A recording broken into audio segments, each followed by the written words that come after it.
평화를 실현하기 위해 앞서 길을 열어가셨던 리아노 평화재단 설립자님께 먼저 경의를 표합니다.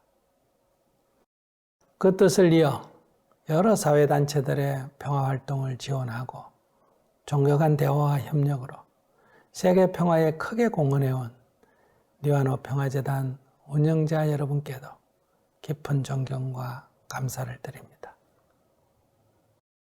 또 2020년 제37회 리아노 평화상 수상자로 저를 선정해 주신 리아노 평화상 국제선정위원회에도 깊은 감사를 드립니다.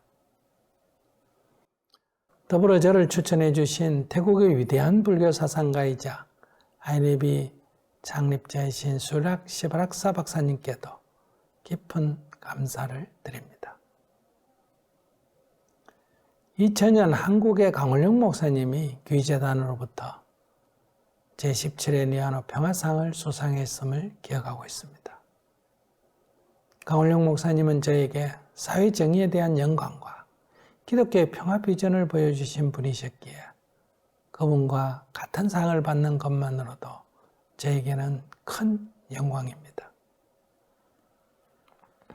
국제적으로 권위 있는 이 상을 받게 된 것은 제 개인에게만이 아니라 지난 20여년간 저와 함께 활동해온 수많은 정토의 평화활동가들에게도 큰 격려가 되어줄 것입니다. 또한 오늘 또 세계 곳곳에서 평화를 위해 헌신적으로 활동하고 있는 유명 무명의 모든 분들과 평화상 수상의 영광을 함께 나누고 싶습니다.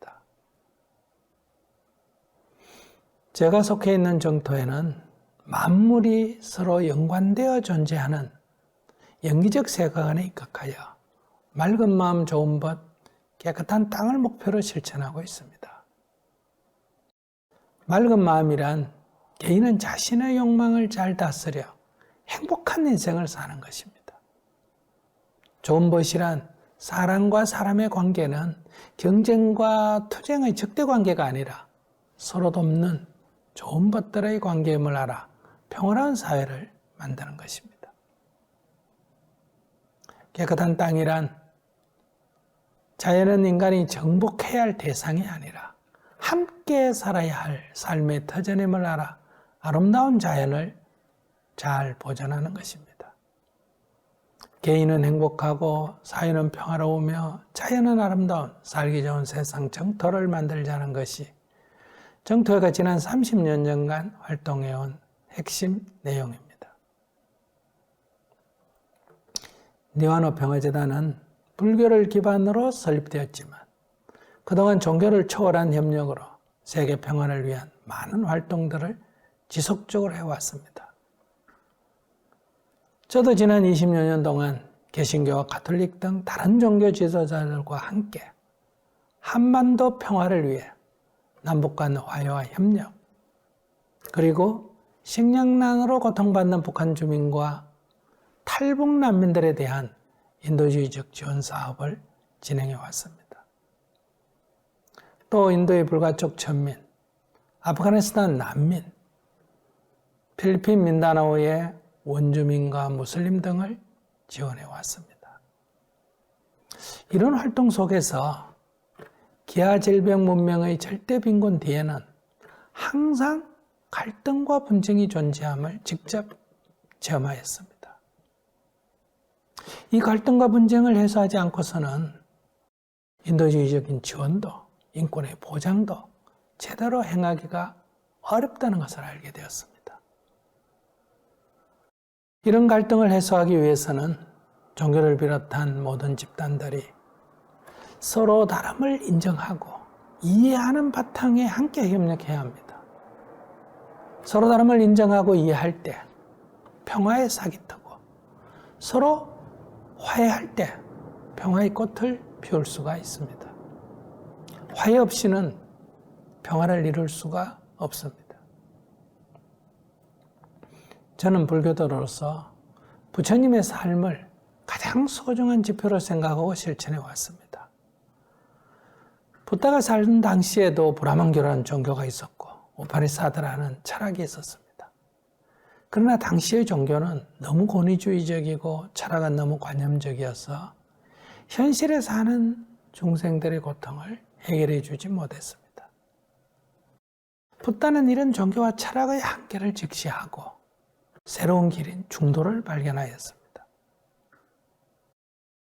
중도란 욕망의 충족을 통해서 얻는 쾌락과 욕망을 억제하는 고행의 양극단을 떠난 새로운 길입니다.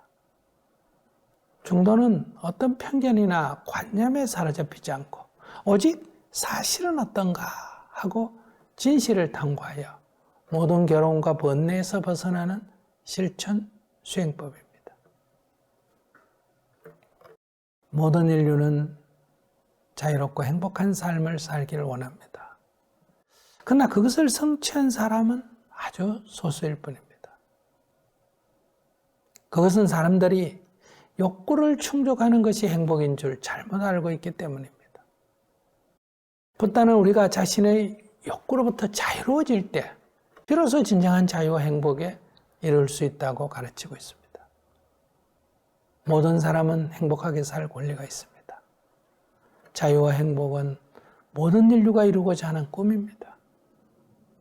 그 꿈을 이루기 위해서는 저는 지금 붓다의 가르침에 따라 우리가 가장 우선적으로 해결해야 할 사회적 실천 과제 3가지를 말씀드리고 싶습니다. 첫째, 평화입니다. 이념이나 종교, 민족이나 국가를 넘어 일체의 전쟁을 반대하고 평화를 지지하는 활동에 대화와 협력이 집중되기를 바랍니다. 제가 살고 있는 한국은 전 세계에서 전쟁이 일어날 위험이 가장 높은 나라 중에 하나입니다. 올해 2020년은 한반도 최대의 비극이었던 한국전쟁이 일어난 지 70주년이 되는 해입니다. 그러나 아직도 전쟁이 완전히 종식되지 않는 정전 상태로 남아 있습니다. 만약 한반도에 다시 전쟁이 일어나 핵무기 사용이나 핵발전소 폭발로 이어진다면 한반도뿐만 아니라 주변국에도 큰 피해를 초래할 것입니다. 반면에 한반도의 평화는 아시아의 평화로, 나아가 세계 평화로 이어지는 중요한 징검다리가 될 것입니다. 한반도 평화 없이 세계 평화는 없습니다. 둘째, 환경입니다. 기후위기에 대한 대응은 이제 더 이상 환경운동가들만의 몫은 아닙니다. 개발도상국에서 벌어지는 환경 생태계의 파괴는 각종 갈등과 분쟁을 배경으로 하고 있습니다. 이념이나 종교, 민족이나 국가의 차이를 넘어 기후위기를 해결할 공동행동에 즉각 나서야 합니다. 기후위기는 이제 안보위기와 식량 부족, 전염병 확산, 거대한 산불 발생에 이르기까지 그 피해가 날이 갈수록 심각해지고 있습니다. 이제 기후위기에 따른 재앙 앞에서는 어떤 나라도 어떤 사람도 안전할 수가 없다는 것이 분명해지고 있습니다. 이런 현상들은 분명히 현대 문명의 위기입니다. 더 많이 생산해서 더 많이 소비하는 것이 잘 사는 것이라는 소비주의에서 벗어나야 합니다. 지금 우리는 인류의 지속 가능한 발전을 위해 소비를 줄일 것인가? 아니면 공멸할 것인가 하는 중대한 기로에 서 있습니다. 기후변화에 대응 없이는 세계 시민의 안전이 담보될 수 없습니다. 셋째, 기아, 질병, 문명과 차별로 상징되는 구조적 불평등의 해결입니다. 제가 20년 전 굶주리는 북한 어린이들에 대한 인도적 지원을 처음 시작할 때 많은 사람들이 왜 적을 돕느냐 하며 반대했습니다. 심지어는 우리가 준 살이 총알되어 돌아온다는 반론도 제기되었습니다. 그러나 분명한 것은 이념이나 종교, 인종이나 성별을 넘어서 배고픈 이는 먹어야 합니다. 병든 이는 치료받아야 합니다. 배움이 필요한 아이들은 제때 배울 수가 있어야 합니다. 기아, 질병, 문명은 인류 사회의 가장 구조화된 불평등입니다. 굶주리는 사람에게는 음식을, 병든 사람에게는 약을, 난민들에게는 피난처를 제공하는 것은 인류 사회가 가장 시급히 해결할 일들입니다. 세계적 차원의 불평등인 절대 빈곤은 이제 더 이상 한 국가의 책임만으로 끝날 수 없으며 인류 모두의 책임입니다.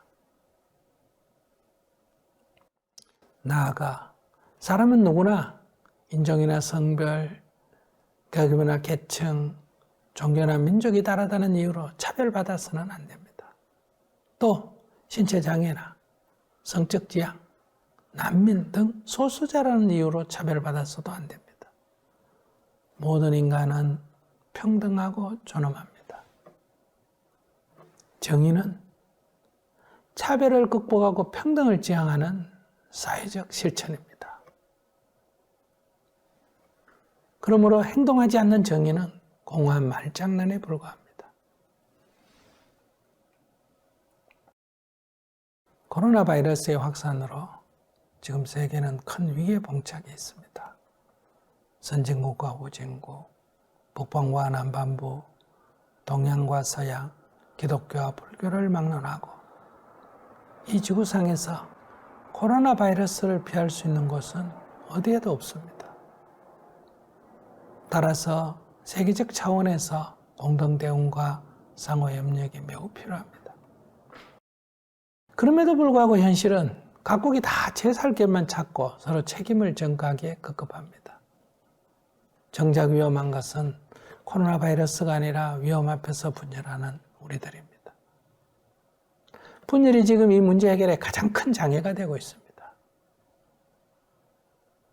그러나 우리 인류는 위기 앞에서 종종 생존을 위한 초인적 힘을 발휘하여 예상하지 못한 기적을 일궈낸 적도 있습니다. 아무리 어렵더라도 희망과 믿음을 갖고 꾸준히 협력해 나아가면 우리는 어떤 난제도 극복할 수 있을 것입니다. 이제 더 이상 특정한 지역, 특정한 종교, 특정한 국가만의 평화는 없습니다. 이제 더 이상 특정한 지역, 특정한 종교, 특정한 국민만의 안전은 없습니다. 평화, 환경, 구조적 불평등의 문제 해결과 전염병 확산 방지는 전 인류가 공동으로 대응하여 해결해야 할 시급한 과제들입니다. 따라서 세계 각국 간, 종교 간 협력과 공동 대응이 그 어느 때보다도 중요합니다. 이를 위해 세계의 모든 평화활동가들과 각국의 정치 지도자들과 종교 지도자들이 함께 협력한다면 아무리 어려운 문제라도 해결할 수 있을 것입니다. 마음을 모으면 기적이 일어납니다. 다시 한번 요약해서 말씀드리면 평화는 전쟁이 없는 평화로서 국가 간의 공존을, 환경은 생태적 평화로서 자연과의 공존을, 구조적 불평등의 해결은 구조적 폭력을 없애고 사회적 평화로서 성별과 인종, 계급, 계층 간의 공존을 추구하자는 것입니다. 제 얘기의 핵심은 평화로서 우리 인류가 공멸을 피하고 공존을 이루자는 것입니다.